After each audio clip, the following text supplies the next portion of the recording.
There's a confusing moment almost everyone experiences after being discarded by someone with strong narcissistic traits. The very person who walked away as if you meant nothing is often the one who refuses to truly leave you alone. They disappear when you are shattered, yet reappear when you begin to rebuild. They act indifferent when they have access to you, but become restless the moment you withdraw. This is not coincidence. It is psychological dependence. When you were in that relationship, you were not just a partner. You became their emotional regulator. People with narcissistic patterns do not connect through mutual vulnerability. They connect through need. They rely on external validation, attention, admiration, and emotional reactions to stabilize a fragile inner structure. What they lack internally, they attempt to source externally. You carried qualities they could not generate on their own.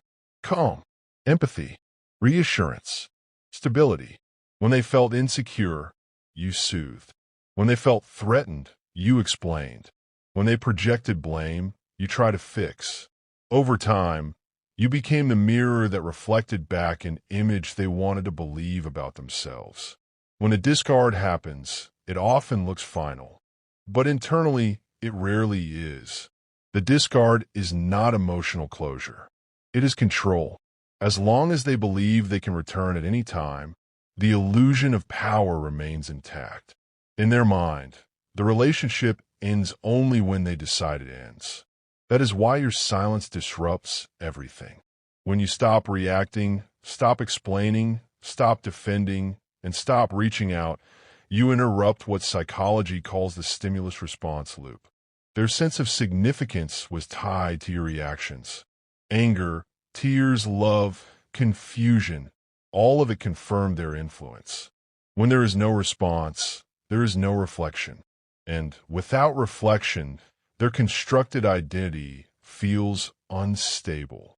This is often experienced by them as a deep narcissistic injury. Not heartbreak in a healthy sense, but a blow to ego structure. The new person in their life may offer excitement or attention, but not the same psychological role you once played, not the same emotional familiarity, not the same history of regulation. That is why they test the door. Random messages, watching your social media, vague check-ins, attempts to provoke a reaction, hoovering behaviors designed to see whether access still exists. They are not necessarily seeking reconciliation. They're seeking confirmation that they still matter in your emotional world. But here is what changes everything: your healing.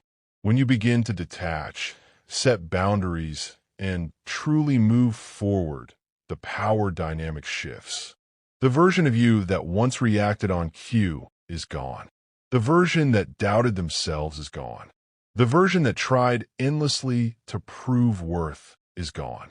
And that is destabilizing for them. Your growth represents loss of control. It exposes the fact that you were never owned, only conditioned.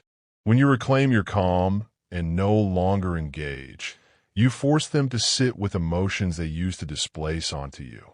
Many individuals with entrenched narcissistic behaviors struggle to process shame, insecurity, and vulnerability internally.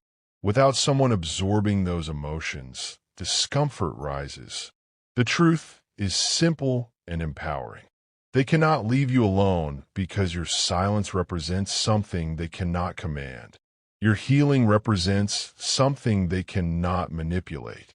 And your independence reflects a version of yourself they no longer have influence over. You are not responsible for stabilizing anyone's identity. You are not obligated to reopen doors for someone who discarded you. And you do not need to break your peace to prove compassion. When you go silent, you are not being cruel. You are choosing psychological safety. And often, that is the one thing they can never truly accept.